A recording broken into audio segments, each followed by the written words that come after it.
The night exploded before anyone saw it coming.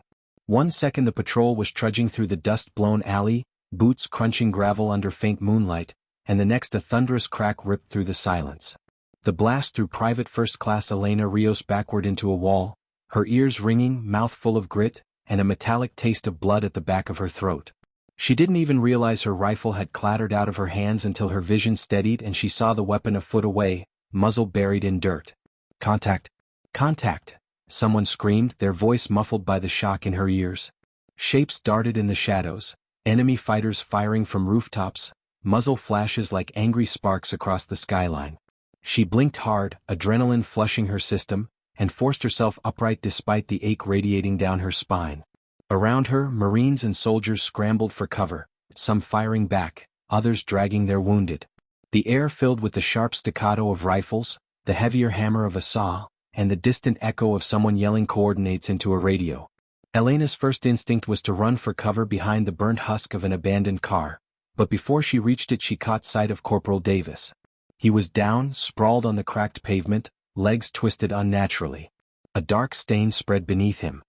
His helmet had rolled several feet away, and his face was pale in the dim light.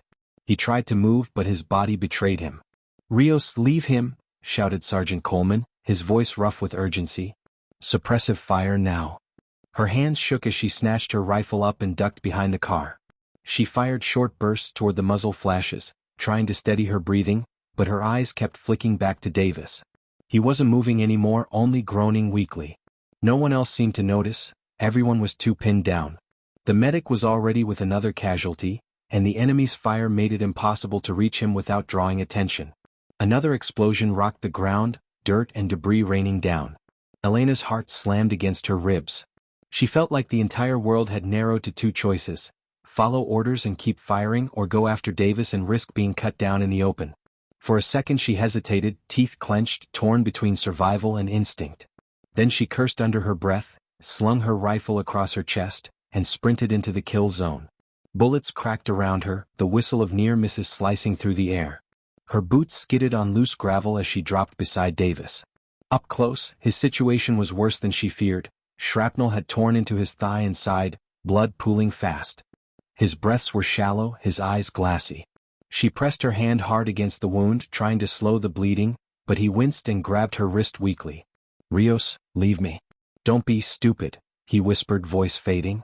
"Shut up," she hissed, scanning the alley. "You're not dying here." With one arm under his shoulders and the other gripping under his knees, she heaved. Davis was heavier than he looked, all muscle and gear, and for a moment she doubted she could lift him. Her arms trembled, sweat burning her eyes, but something raw and furious kept her moving. She got him off the ground and staggered back toward cover. Gunfire followed them, rounds sparking off walls and pavement. She kept her head down, lungs burning, legs screaming with each step. Somehow she reached the car and collapsed behind it, dragging Davis down with her. The others stared in disbelief. Even Coleman's usually stone-hard face flickered with something between shock and grudging respect. He barked into his comm, ordering covering fire, while Rios ripped open Davis's vest and tried to bandage his wounds with shaking hands. The medic slid in seconds later, shouting for her to keep pressure while he worked. Blood covered her gloves, sticky and hot, but she didn't flinch. She just held on, refusing to let Davis slip away. The firefight dragged on for what felt like hours but was probably minutes. Eventually the enemy fire tapered off, the shadows melting back into the alleys as the squad's suppressive bursts took their toll. The air hung thick with smoke and dust, the acrid sting of cordite clinging to every breath. When it was finally quiet, only the ragged sound of soldiers breathing and the occasional moan of the wounded filled the void. Rios slumped against the wall, sweat-soaked and trembling, her body aching from the effort of carrying Davis. The medic gave a sharp nod. Davis would live for now. Relief crashed over her like a wave, stealing what little strength she had left. She let her head fall back, eyes closing for just a moment. But the reprieve didn't last long. Coleman's voice snapped across the squad, sharp and commanding. "We're moving. Reinforcements could be inbound. Rios, you're on stretcher detail with the medic. Davis goes with us." She didn't argue. Her muscles still screamed from the effort, but her mind was set. They weren't leaving him behind. As they maneuvered out of the alley, carrying Davis between them, she caught the looks from the others. Some nodded slightly, respect in their eyes. Others shook their heads, muttering under their breath. She knew what they were thinking, that she was reckless, that she disobeyed an order. She didn't care. She'd made her choice and Davis was still breathing because of it. The squad trudged through winding streets, every shadow feeling like an ambush waiting to spring. The radio crackled with updates, enemy movement nearby, a possible IED ahead, friendly units pushing toward their location. The city seemed alive with tension, walls whispering with danger. Every decision mattered. Which street to take, when to move, how to carry the wounded without slowing too much. One mistake and they'd all be trapped. When they finally reached a half-ruined building designated as a temporary strongpoint, exhaustion settled heavy in Elena's bones. They laid Davis down in the corner, medics still working, while the others set up defensive positions. Coleman paced the room, barking orders, but his eyes flicked toward Elena more than once. She met his gaze once, refusing to look away. He said nothing. Hours passed with the squad on edge, listening to distant gunfire and waiting for extraction. They took turns resting, eating what little they had, cleaning weapons. The tension between Rios and Coleman lingered, unspoken but palpable. Finally, he approached her as she sat cleaning dried blood from her gloves. "You know what you did back there," he said quietly, voice low so the others wouldn't hear. "You disobeyed a direct order. You put yourself at risk. You put the squad at risk." She met his stare, jaw tight. "And I saved him." Coleman studied her for a long moment, then gave a slow, reluctant nod. "Yeah, you did. But out here one mistake can get us all killed. You think about that next time before playing hero." She wanted to snap back, but instead she swallowed her words. Deep down she knew he wasn't wrong. But she also knew she'd do it again, orders or not. Some things couldn't be ignored. That night, as the squad huddled in the shadows of the ruined building, Elena lay awake, rifle across her chest, listening to the distant sounds of war. She thought about Davis, about the weight of his body in her arms, about the blood on her gloves that still hadn't washed off completely. She thought about the look on Coleman's face, about the fine line between recklessness and courage. She thought about the choices ahead, the decisions that would keep them alive, or not. And she knew one thing for certain. The war wasn't done with them yet. The night stretched on with no sign of relief. Every creak of the ruined building, every distant shout or burst of gunfire beyond the shattered windows set nerves on edge. Sleep was nearly impossible. Soldiers shifted in place, rifles resting in their laps, eyes darting to every shadow. The smell of burned wood and cordite clung to the air, mixing with the sharp bite of sweat and dust. Elena sat cross-legged in a dark corner, her helmet set beside her, running a rag over her rifle with slow, steady motions. The weapon was already spotless, she checked it twice, but she needed something to keep her hands occupied. Across the room, Davis lay propped against his pack, bandages wrapped tight around his leg. His face was pale, lips pressed thin against pain, but he managed a faint nod when their eyes met. That was enough to keep her pushing forward. Sergeant Coleman crouched near the window, radio pressed to his ear. His brow furrowed deeper with every few seconds. When he finally pulled the headset off, he muttered something sharp under his breath. Then he rose, clapped his hands together once, and addressed the squad. "Listen up. Extraction's delayed. Enemy forces are heavier than expected in the sector, and air support's tied up with another engagement. Best estimate, 6 hours before we can move. That means we dig in here and make this place a fortress. Anyone tries to come through those doors, you make them regret it." Groans rippled through the squad, but nobody argued. They were used to bad news. War didn't run on schedules, it ran on chaos. The next few hours passed in tense silence, broken only by whispered conversations and the occasional rattle of shifting gear. Elena leaned her head back against the wall, trying to will her body into rest, but every time she closed her eyes, the sound of the explosion from earlier slammed back into her memory. She could still feel the weight of Davis in her arms, the burn of muscles screaming as bullets cracked overhead. Her hands twitched like they still carried him. "Can't sleep?" a voice murmured nearby. She turned her head to see Private Keating, one of the newer guys, sitting beside her. His face looked too young for the dirt and scars smudged across it. His hands fumbled nervously with the strap of his rifle. "Not really," she admitted. "Yeah," he muttered, eyes fixed on the floor. "Feels like the walls are closing in. Like they're out there just waiting." "They are," she said bluntly. His eyes flicked up to hers, startled. She softened her voice slightly. "But so are we. Just remember that." A weak grin tugged at his mouth, but before either of them could say more, a sound split the night, the sharp crack of distant gunfire. Everyone froze. Coleman raised his fist, signaling silence, then crept to the window again. More bursts followed, closer this time, echoing down the empty streets. The squad shifted into positions automatically. Rifles lifted, safeties clicked off, eyes trained on the darkness beyond the shattered windows and doors. The medic crouched closer to Davis, shielding him as best he could. Elena's pulse quickened, adrenaline surging. Her finger tightened slightly against her trigger. Then came the voices. Shouts in a language half the squad didn't understand, but the intent was clear. Enemy fighters were closing in. Coleman didn't hesitate. Positions. Defensive fire on my mark. Nobody breaks unless I say so. The first muzzle flashes lit up the street. Bullets slammed into the walls, sending chunks of plaster and brick flying. Windows shattered inward. The squad answered with a deafening roar of fire, the confined space amplifying the sound until it rattled in their chests. Elena squeezed off bursts, aiming for the flashes and shadows darting between buildings. Keating fired wildly beside her, panic edging his movements. "Keep it controlled," she barked, grabbing his arm to steady his aim. He nodded quickly, adjusting, forcing himself into the rhythm of short, precise bursts. The firefight raged, glass and dust choking the air. Elena ducked as rounds chewed into the wall inches above her head. She leaned out, sighted down her rifle, and caught a shadow sprinting across open ground. Her shot dropped him, the figure crumpling mid-step. There was no time to feel anything about it. She shifted targets instantly. Minutes dragged like hours. The enemy pressed hard, testing every angle.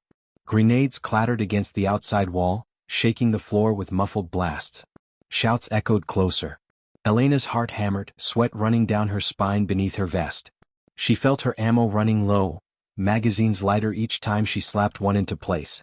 Then she spotted movement near the rear of the building. Two figures creeping low trying to flank. She swung her rifle, fired, missed. Rear entry. "They're moving around," she shouted. Coleman cursed. "Rios, Keating, cover it. Go." They sprinted to the back, boots pounding broken tile. The narrow hallway smelled of mold and smoke. When they reached the rear door, half splintered from age, Elena yanked Keating into position. "Stay low. Fire only when you're sure." Moments later the door crashed inward.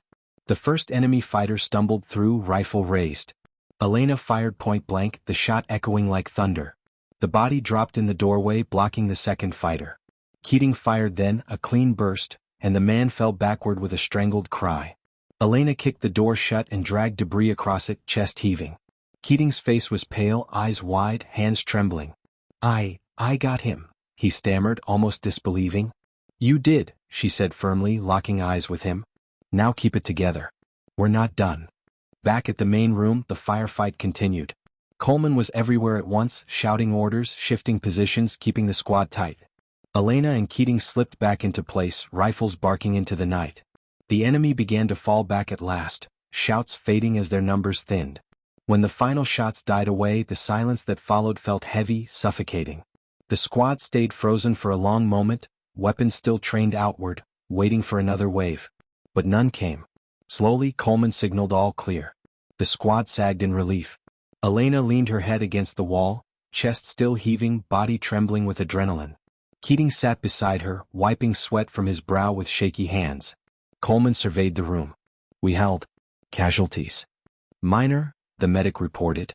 "Davis is stable. No new hits." Coleman gave a curt nod, then looked around at his squad. "Good work. They'll be back, and when they come we'll be ready. But until then we tighten up, reload, and keep our eyes open." As soldiers began to check ammo and reposition, Elena felt a strange mix of exhaustion and grim pride. They'd survived. Barely. But survival had its cost. She stared at the bodies outside the broken windows, shadows slumped in the moonlight. Faces she would never know. She didn't let herself dwell on it, but the weight pressed heavy all the same. Later, as dawn bled faint light into the ruins, Coleman found her sitting on a chunk of rubble, rifle resting across her knees. "You did good last night," he said quietly. She glanced up, wary of his tone. "Don't get me wrong," he continued. "You still scare the hell out of me with your stunts. But you kept Keating steady. You called out the flank. That probably saved all our asses." Elena swallowed hard, unsure how to respond. Finally she just nodded. Coleman's expression softened for the briefest moment. War tests people in waste training never can. Some freeze. Some break. Some step up. His gaze held hers. "Keep stepping up, Rios. Just don't lose yourself in the process. Then he walked away, leaving her alone with his words. She stared out at the city beyond the broken wall. Smoke rose in thin plumes across the skyline, the distant thud of artillery rolling like thunder. The war was far from over. And she had no idea what the next 6 hours, let alone the next day, would bring. But she knew one thing: she wasn't backing down. Morning came with no relief, only a pale sun casting long shadows across the ruined city. The squad huddled in their strong point, exhausted, their nerves frayed from hours of tension. The building smelled of sweat, gunpowder, and blood. Davis still breathed, though his skin was clammy and his bandages soaked through again. The medic did what he could, but they all knew he needed proper evacuation soon. Coleman leaned over the radio, static hissing in his ear. His jaw was clenched, voice sharp. "This is Alpha 26. We held through the night. Requesting immediate extraction. We're running out of time." The reply came after a pause, tinny and broken. "Alpha 26, copy. Situation has changed. Convoy can't reach you. Enemy presence is heavier than anticipated. New orders. Move south, grid 537. Link with Echo Platoon. Extraction will rendezvous there." Coleman slammed the radio down harder than necessary. The squad stared at him, waiting. He exhaled through his nose and turned to face them. "Change of plans. No rides coming here.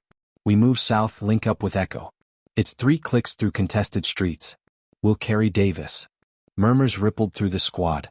3 kilometers might as well have been 30, burdened with wounded and running low on ammo. Elena's gut twisted, but she forced herself to stand straighter. Coleman's eyes swept over them. "We either move or we die here. Load your gear. We step off in 10. No one argued. They packed silently, the weight of inevitability heavy on their shoulders. Elena adjusted her pack, tightened the straps of her vest, checked her last 3 magazines. Not nearly enough. She glanced at Keating, whose hands trembled as he loaded rounds into a half-empty mag. She gave him a sharp nod. "You'll be fine," she said, steady. When they lifted Davis onto the stretcher, his groan cut through the silence. Elena took one end with the medic, gripping the handles until her knuckles whitened. His weight pressed down on her arms like stone, but she didn't complain. The squad slipped into the streets in staggered formation, rifles raised, eyes darting to every shadow. The city seemed eerily quiet, but that made it worse. Too quiet always meant danger. Every intersection felt like a trap, every rooftop like a rifle barrel aimed at their skulls. They made it 2 blocks before the first shot rang out. A sniper's crack split the air. The round shattered brick inches from Rodriguez's head, showering him in dust. "Cover! Cover!" Coleman barked. They dove behind burned-out cars and rubble. Elena and the medic lowered Davis carefully, shielding him with their bodies. Bullets pinged against metal, echoing through the narrow street. "Sniper high east side," someone yelled. Elena leaned out just enough to spot a glint of scope in the second-floor window of a collapsed building. She steadied her rifle, exhaled, and fired. Her first shot missed, but the second struck home. The figure toppled back, weapon clattering.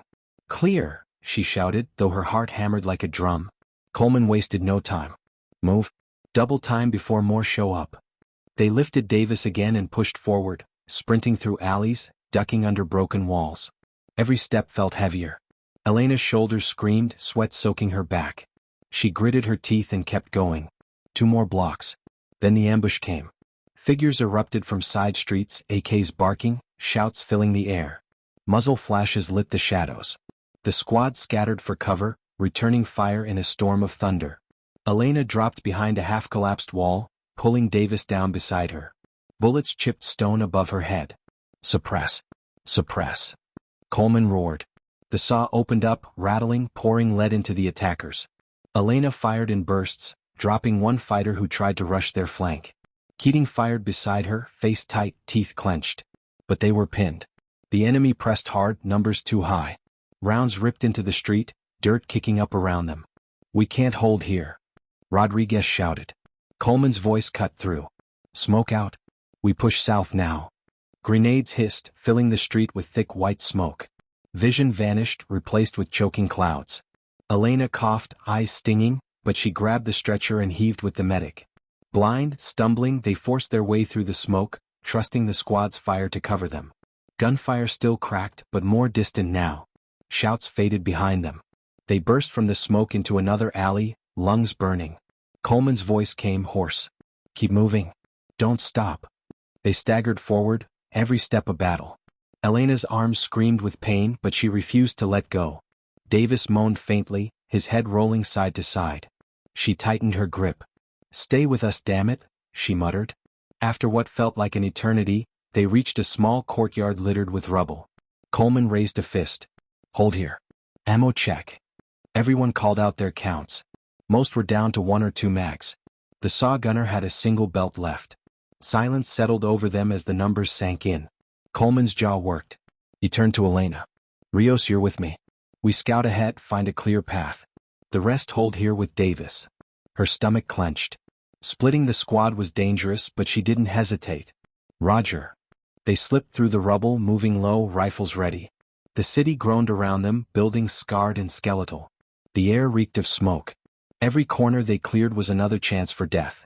Elena's hands sweated against her rifle, but her eyes stayed sharp. After 2 blocks, they spotted movement, a group of civilians huddled in the remains of a shop. Coleman raised a hand, signaling Elena to hold.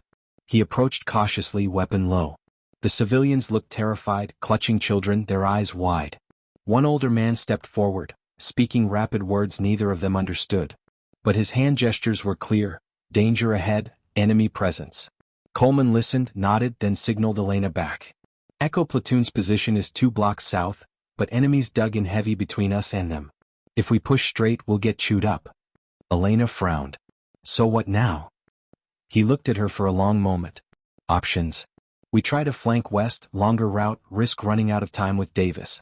Or we punch straight through, high risk but faster." She swallowed hard. Both choices could kill them. She thought of Davis, pale and bleeding. Of Keating, barely holding together. Of the squad, worn thin. "Straight through," she said finally, voice steady. "Davis won't make the long route."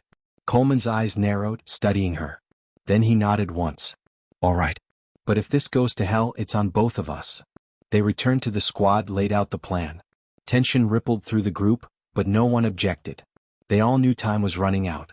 The push came hard and fast. Smoke grenades popped, filling the street. The squad surged forward, rifles blazing, shouting as they broke through. Bullets tore past, screams and explosions deafening. Elena fired until her rifle clicked empty, then slammed in her last mag. She kept moving, legs pumping, lungs on fire. Enemies rose from rubble, firing wildly. Rodriguez went down with a cry, bullet in his shoulder. 2 soldiers dragged him along as they ran. Elena saw a fighter raising an RPG. Without thinking, she charged, firing point blank. The man crumpled, the launcher clattering harmlessly. She stumbled, nearly fell, but forced herself onward. The squad broke through the smoke into open ground, hearts pounding, bodies battered.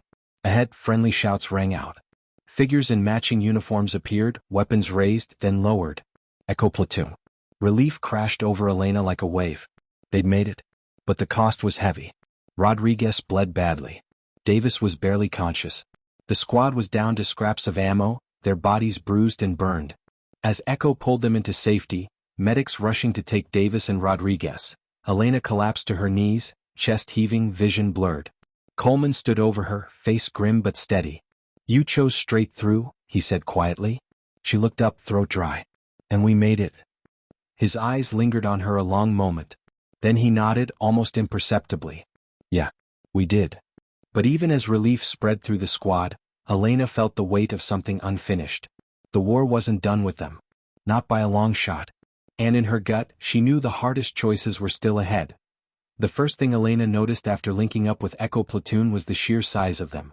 Twice the number of Alpha 26, fresh gear, heavier weapons, cleaner faces. They looked like soldiers straight from the barracks, not the worn-down, blood-streaked survivors she and her squad had become. Relief flooded her chest at first, but it quickly soured as Echo soldiers stared at them with a mixture of pity and unease, like they were watching ghosts stumble into camp. Medics whisked Davis away immediately. Rodriguez was dragged onto a stretcher, his shoulder wound already seeping. Elena sank against a crumbled wall, helmet dangling from her hand. Every muscle in her body throbbed, her arms felt like lead, but she couldn't let herself stop completely. She had to stay alert. Sergeant Coleman was already in a heated discussion with Echo's lieutenant, a broad-shouldered man named Rourke. Their voices carried even though they tried to keep them low. "We need immediate evac," Coleman pressed. 2 wounded, ammo's nearly gone. We've been holding this sector for 30 hours straight. Rourke shook his head, face hard. Evac's not coming here yet. Command's priority is securing the highway to the south. We're tasked to push east, clear enemy positions along the ridge. You're with us now. Coleman's jaw clenched. My people can't keep pushing. We'll break. Orders are orders, Rourke said flatly. You fall in or you stay behind. Elena's stomach twisted. Stay behind meant death, plain and simple.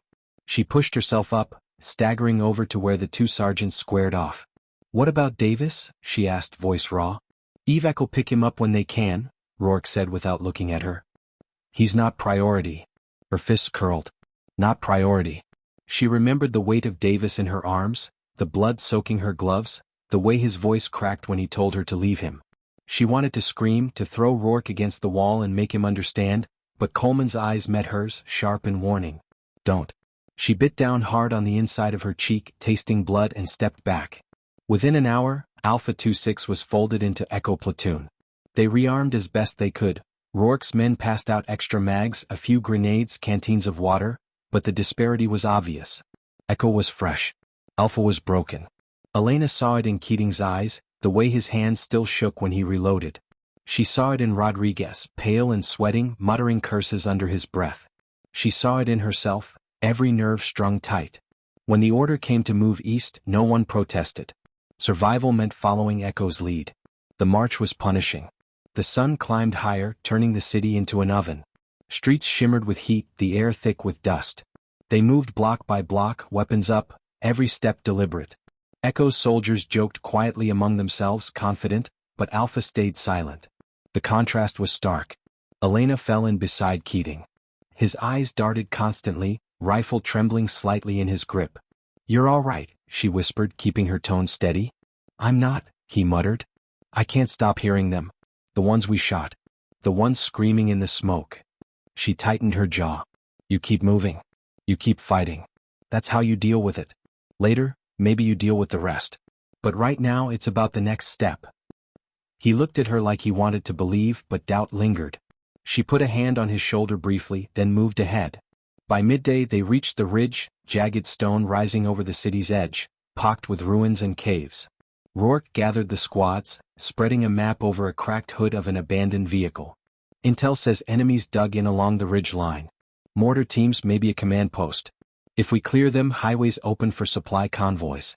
We move in 3 fire teams, converge on the central cave. Fast, hard, no hesitation. Coleman stood silent beside him, arms crossed, expression unreadable. Elena could tell he hated every word but had no choice. When the assault began, it was chaos. Gunfire erupted from the rocks, muzzle flashes spitting from hidden positions. Mortar shells whistled down, blasting the ground with thunderous force. Echo surged forward, shouting, firing, lobbing grenades into dark crevices. Alpha stumbled behind, exhausted but driven by sheer necessity. Elena scrambled up a slope, boots slipping on loose gravel. Bullets cracked past her, stone shards slicing her cheek. She dove behind a boulder, fired into a shadowed opening, heard a scream cut off abruptly. Coleman's voice roared over comms. Push left flank. Rios, Keating with me. She and Keating bolted, weaving through jagged rock. They reached a shallow trench where 3 enemy fighters popped up, rifles ready. Elena fired first, dropping 2. Keating froze on the third, eyes wide. The fighter raised his weapon, too slow.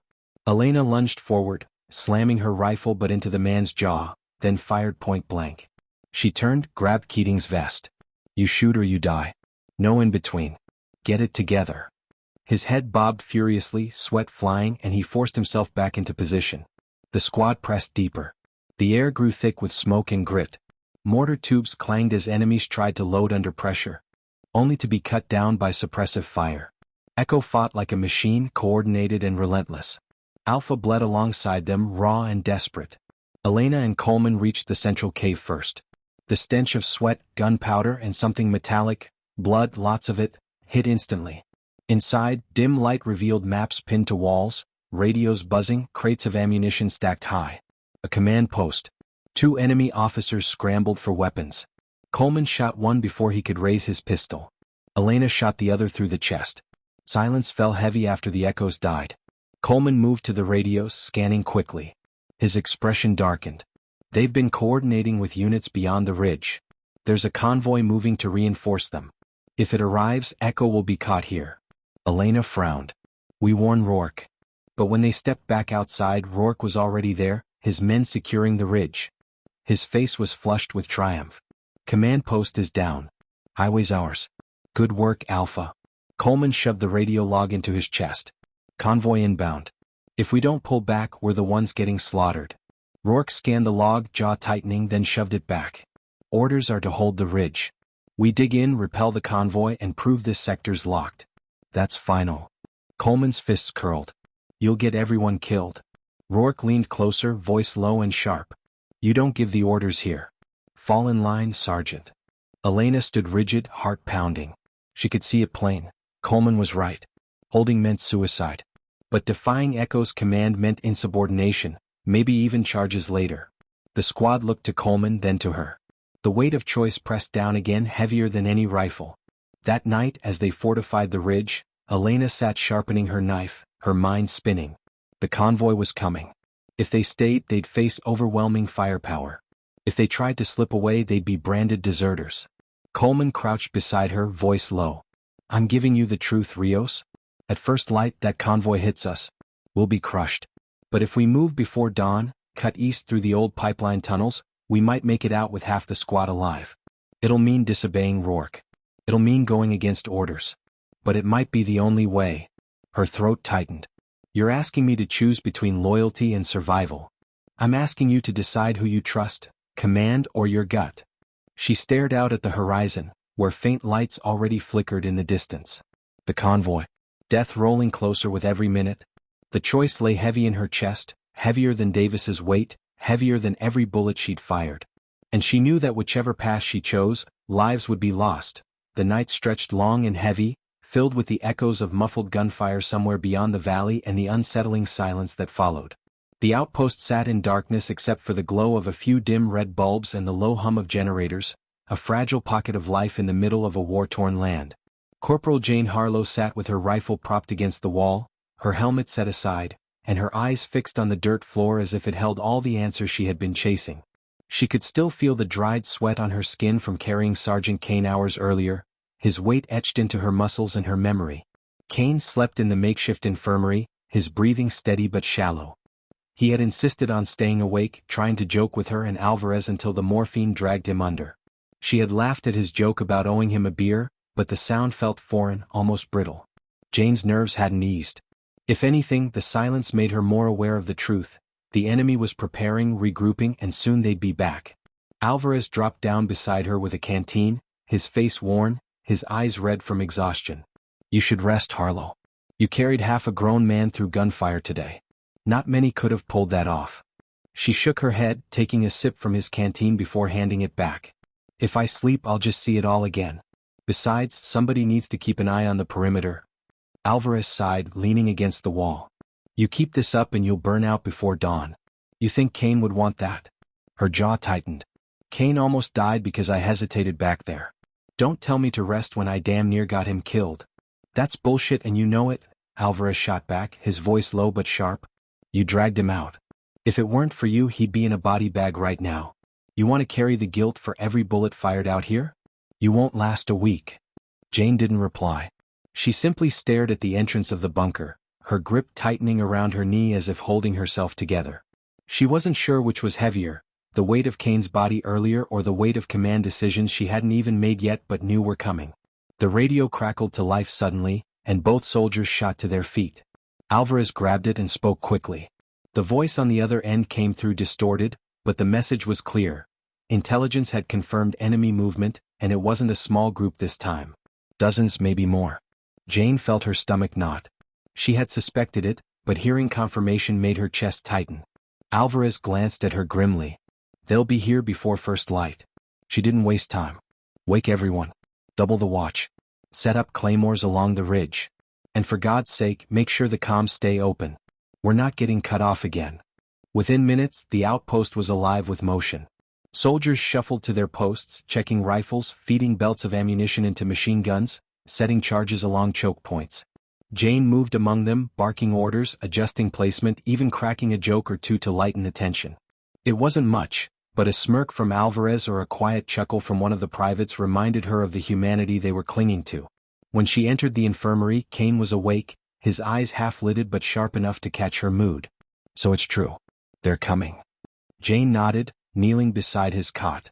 "Yeah. And it's going to be ugly." "You're not wrong." His voice was hoarse but steady. "But listen to me, Harlow. You've got this. They'll follow you if you give them something to believe in." She met his gaze, and for a moment she wasn't the soldier carrying guilt or the woman everyone underestimated. She was just Jane, caught between fear and responsibility. "And if I screw it up?" Kane smirked faintly, wincing at the effort. "Then you screw it up. But at least you'll screw it up fighting. That's all any of us can do." She squeezed his shoulder, stood, and left him to rest. But his words followed her, rattling in her chest. Hours crawled past, and the first pale streaks of dawn touched the horizon. That was when the first shot cracked through the valley. The battle began not with a roar, but with the sharp whistle of mortars arcing through the sky. "Incoming!"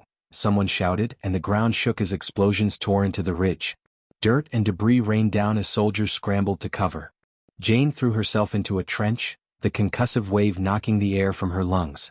She grabbed her helmet, slammed it onto her head, and forced herself to breathe. Then the world erupted in chaos. Gunfire erupted from the tree line, tracer rounds streaking through the dim light.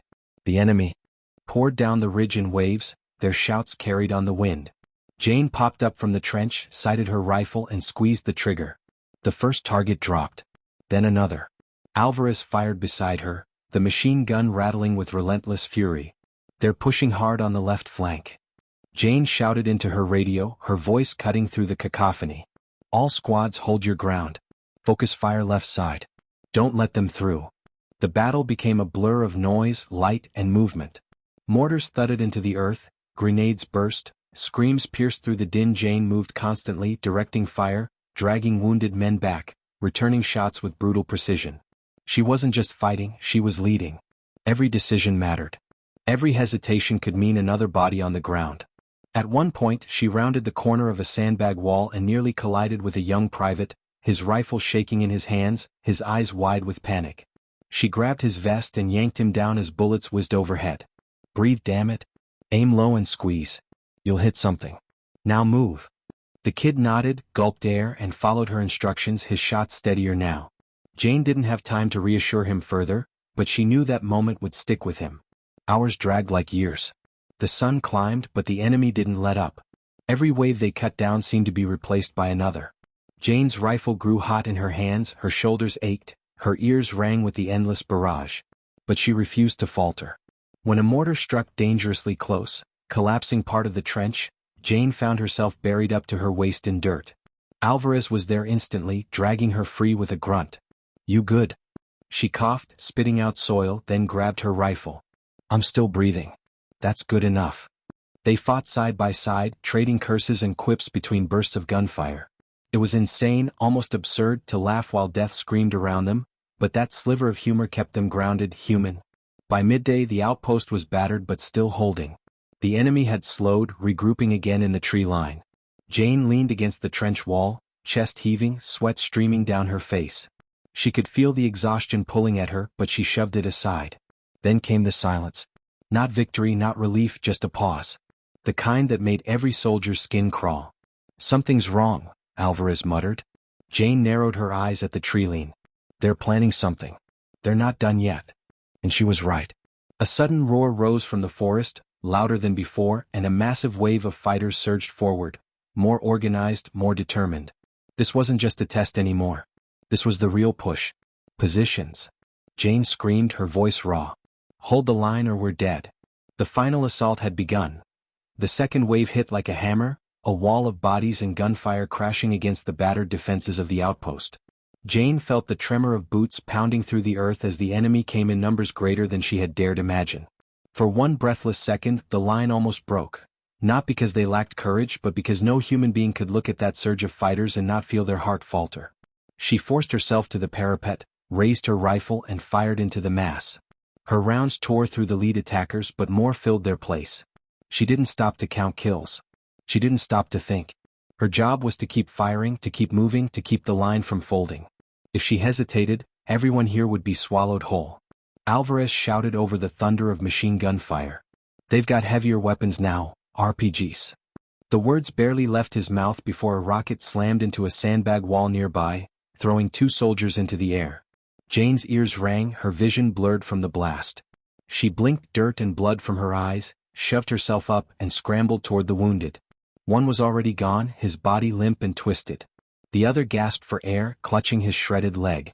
Jane grabbed his vest and hauled him back into cover while Alvarez laid down suppressing fire. "Medic!" she screamed, but she knew most of their medics were already knee-deep in casualties. She pressed her hand hard against the wound, the soldier's blood soaking through her gloves. "Stay with me, damn it." The medic finally appeared, sliding in beside her. "I got him, go." Jane let go reluctantly, standing, her rifle already snapping back to her shoulder. Bullets hissed past, one grazing the edge of her helmet and jerking her head to the side. She ducked, cursed, and returned fire. The kid she had calmed earlier was still holding his post, his face pale but his shot steady. She felt a grim swell of pride, he'd listened. The enemy wave crashed harder, and for a terrifying moment they broke into the trench. Hand-to-hand chaos erupted. Bayonets flashing, rifles turned into clubs, knives sinking into flesh. Jane rammed the butt of her rifle into one attacker's jaw, then swung it low, sweeping his legs out. Another lunged at her, and she drew her sidearm, firing point-blank into his chest. Alvarez was beside her, his fists bloody as he fought with savage desperation.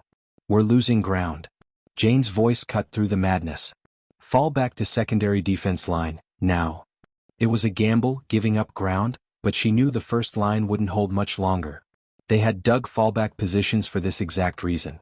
The soldiers moved, firing as they retreated, covering one another with practiced chaos. Jane was the last to leave the trench, throwing a grenade before diving back toward the second line. The explosion tore through the pursuing fighters, buying precious seconds. Back at the secondary line, machine guns rattled to life again. Claymores they had planted earlier went off in a deafening chain, shredding swathes of the enemy charge. The ground was littered with bodies, smoke, and fire. Still they kept coming.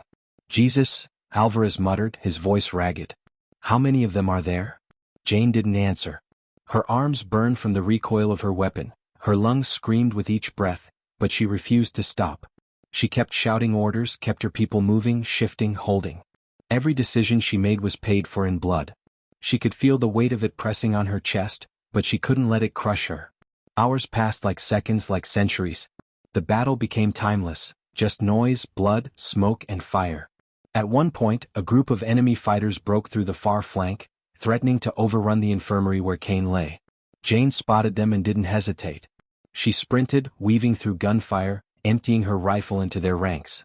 When her magazine clicked dry, she pulled her pistol, shooting until the last one fell. Her chest heaved as silence followed, broken only by her ragged breath. She glanced back, Kane's shelter was still intact.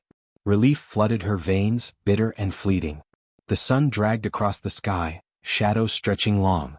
The outpost was a ruin, sandbags torn apart, trenches cratered, soldiers dead or bleeding. Jane didn't know how much longer they could last. Her radio crackled, barely audible through static. Reinforcements were still too far away. They were on their own. She staggered against the trench wall, sweat and grime streaking her face, her helmet hanging by its strap. For a second she wanted to give in, to let it all swallow her. Then she heard Alvarez yelling, the kid private firing desperately, the medic still working frantically despite the blood on his own arms. They hadn't given up. She couldn't either. Jane grabbed the radio and forced her voice steady. "This is Corporal Harlow. We're holding but barely. If you're coming, you better haul ass because we're not lasting another night like this." She didn't know if anyone heard. As the light faded, the enemy finally slowed. Not because they were gone but because they were pulling back to regroup. The silence after was almost unbearable. Soldiers slumped against walls, too tired even to speak. The medic stumbled from one wounded to the next, his face a mask of exhaustion. Alvarez sat down heavily beside Jane, his weapon still in his lap, his chest heaving. "They'll be back," he said flatly. Jane nodded, staring into the darkness gathering in the treeline. Her whole body ached, her hands shook, but her eyes burned with something fierce. "Then we'll be ready." The night dragged on. There was no real sleep, only brief moments of half-conscious rest, jerking awake at every distant sound. Jane checked on Kane again, who managed a weak grin despite the pain. Still alive? He rasped. Barely, she admitted, sitting beside him. He studied her for a long moment, then said, You're different, you know? Not the same soldier who showed up here weeks ago. Jane swallowed hard. Different how? Harder, Kane said softly. But also stronger. The kind of soldier people look at and think, if she's not giving up, neither will I. That's rare, Harlow. Don't waste it. She didn't know what to say. She just squeezed his hand and sat in silence. By dawn the enemy returned. This time they didn't storm. They shelled. Mortars rained down, tearing apart what little cover remained. Jane threw herself flat as explosions ripped through the ground, the air filled with choking dust. Counterfire now, she screamed, and the soldiers with their limited mortars returned fire. It was chaos, blind, desperate chaos. But in the madness, Jane spotted movement. A squad of enemy fighters flanking through a dry creek bed. If they broke through there, it was over. Without thinking, she grabbed her rifle and a bandolier of grenades. Alvarez with me. He cursed but followed, both of them sprinting through smoke and fire. They slid into the creek bed just as the enemy squad appeared. For a heartbeat, both groups stared at each other, equally surprised. Then the fight erupted. Jane hurled a grenade, the blast sending bodies flying. She dropped to a knee, firing controlled bursts, her shots deadly accurate despite the chaos. Alvarez covered her, his machine gun shredding the last stragglers. When the dust cleared, the creek bed was a graveyard. Jane leaned against the dirt wall, gasping for breath, her whole body trembling. Alvarez spat blood into the dust, then managed a ragged laugh. You're insane, you know that? Maybe, she said, her voice hoarse. But we're still here. They stumbled back to the outpost, their uniforms shredded, their faces streaked with dirt and sweat. The soldiers who saw them returning lifted their weapons and cheered weakly, not because the battle was won, but because they were still standing. The fighting dragged through another endless day. Every hour was survival. Every decision a gamble. Jane's voice grew raw from shouting orders, her body numb from fatigue. She didn't know how she was still moving. She only knew she had to. By the time the sun dipped again, the outpost was on the edge of collapse. Ammo was low, casualties were high, and reinforcements were still nowhere in sight. Jane stood at the center of it all, her rifle hanging at her side, her chest rising and falling in heavy breaths. She looked at her people, their dirty, exhausted, bloodied faces, and she saw the same question in every eye. Can we survive one more night? Jane squared her shoulders, raised her rifle, and said the only thing that mattered. We don't give them this ground. Not tonight. Not ever. The soldiers nodded, some too tired to speak, but the fire was there. They would hold. Or they would die trying. As darkness swallowed the valley again, the distant sound of movement stirred in the trees. The enemy was coming. And this time Jane knew, it would be the deciding fight. The night swallowed everything but the sound of boots shifting, weapons clicking, and the distant, steady drum of enemy movement. Jane crouched behind the shattered wall of the outpost, her rifle resting on her knees, her heart hammering a rhythm that matched the tension in the air. The soldiers around her were shadows, hunched low, their faces pale in the faint moonlight. They had no illusions left. Everyone knew this was it. Alvarez leaned in close, his whisper just audible. They're coming with everything they've got. You ready? Jane licked her cracked lips, her body trembling from exhaustion and adrenaline. Doesn't matter if I'm ready. We hold until they can't take any more from us. The radio crackled faintly, too faint to give comfort. Reinforcements were still out there, but the voice on the other end had sounded strained, almost doubtful. They might not make it in time. This fight, right here, right now, was survival. Then it began. The enemy unleashed a barrage of mortars, the shells screaming through the night before slamming into the outpost. Explosions ripped through what little cover remained, showering the defenders with dirt, metal, and fire. Jane ducked as the wall above her head disintegrated, dust choking her lungs. Positions, she shouted, her voice raw. Hold the line. The soldiers surged into motion, manning what machine guns they had left, rifles snapping to shoulders. Jane popped up, sighted through the chaos, and fired. The first wave emerged from the treeline, screaming war cries as they charged. Tracers lit the dark like lightning, bullets cutting swathes through the attackers, but they didn't stop. The line shook, buckled, nearly broke. Jane moved constantly, firing, shouting, dragging the wounded back, then returning to the front. Alvarez was a rock beside her, his machine gun rattling until the barrel smoked. The kid private she'd steadied days before was still there, his face grim but his shots disciplined, hitting targets with the calm of someone who had already accepted death. The enemy crashed against them like a tide, and the trenches became a slaughterhouse. Men fought hand-to-hand, knives flashing, rifles used as clubs. Jane found herself grappling with a fighter twice her size, his knife flashing dangerously close. She drove her helmet into his face, felt his nose crunch, then slammed her sidearm into his chest and pulled the trigger. His body went limp and she shoved him aside, gasping, her heart racing. Grenades rained in, explosions shredding sandbags and men alike. Jane threw herself over a wounded soldier, her back absorbing the sting of shrapnel. She shoved herself up, blood seeping down her arm, but she didn't stop. She couldn't stop. "They're breaking through the east side," someone shouted. Jane sprinted through the chaos, Alvarez on her heels. They reached the breach just as enemy fighters poured in. Jane hurled a grenade, the blast halting the rush, then opened fire with brutal precision. Alvarez's machine gun swept across the line, mowing down the stragglers. But for every enemy that fell, more took their place. The hours stretched, blurred, melted into a single endless moment of fire and blood. Jane couldn't tell how many times she reloaded, how many enemies she shot, how many lives slipped through her hands. Her world was reduced to seconds, to choices: shoot, move, save, fight. At some point she realized she was screaming, her voice hoarse, her throat raw. It wasn't words anymore. It was survival. It was defiance. The sky began to lighten with dawn, the pale gray revealing the scale of the devastation. The outpost was barely recognizable, a cratered ruin, corpses scattered like broken dolls, smoke rising in thin, bitter columns. And still the enemy came. Alvarez staggered beside her, blood streaking his temple. "We can't hold much longer, Harlow. We're down to scraps." Jane's chest heaved. She knew he was right. Ammo was nearly gone. Their numbers were halved. Reinforcements hadn't come. She could feel the despair clawing at the edges of her mind. But she also knew if they gave up now, it was over, not just for them but for everything they'd fought for. "No," she said, her voice sharp, unyielding. "We're not done. Not until every one of us is in the ground." Alvarez looked at her for a long moment, then grinned through the blood. "Hell, I figured you'd say something like that." Another wave surged from the treeline. Jane raised her rifle, fired, and felt the recoil slam into her bruised shoulder. Around her, the defenders roared with her, their last reserves of strength pouring into the fight. It became primal. No more careful tactics, no more calculated orders, just survival. Jane felt herself moving like a machine, every motion honed by desperation and instinct. Shoot, stab, slam, reload. Again. Again. Again. A mortar struck dangerously close, the blast throwing Jane into the dirt. Her ears rang, her body screamed in pain. She tried to rise but her legs buckled. Through the haze she saw the enemy climbing into the trench, closing in. She raised her pistol, her hand trembling, and fired. One fell. Then another. But the third kept coming. Then Alvarez was there, barreling into the fighter with a roar, his machine gun but cracking against the man's skull. He turned, blood pouring down his face, and shouted, "On your feet, Harlow.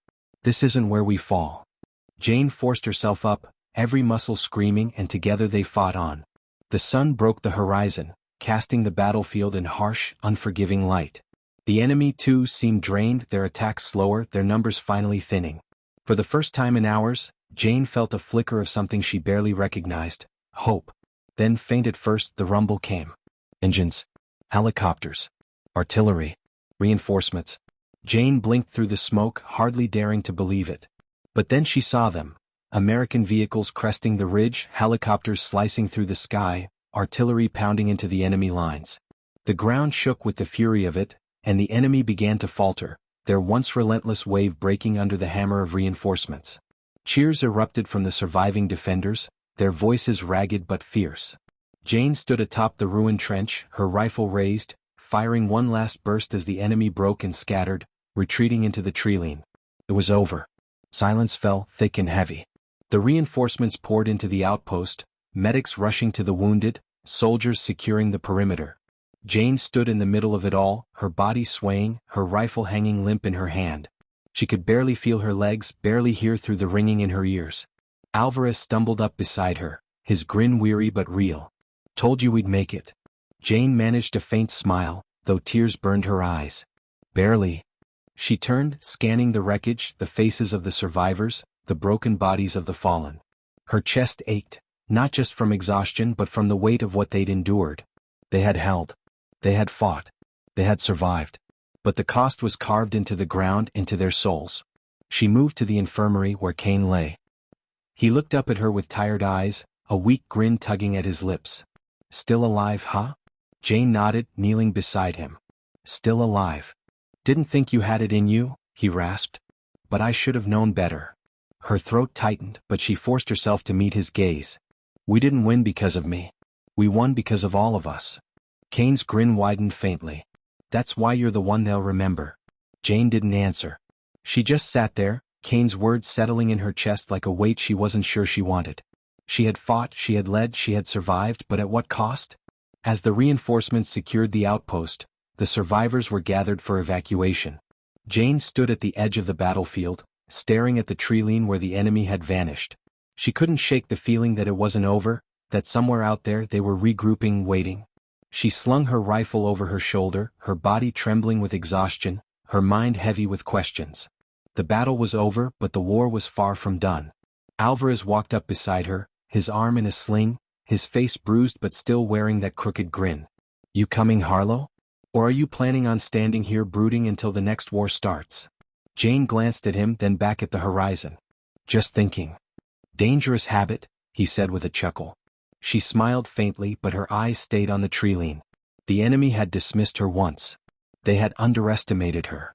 They wouldn't make that mistake again. And deep down Jane knew, this was only the beginning. The end.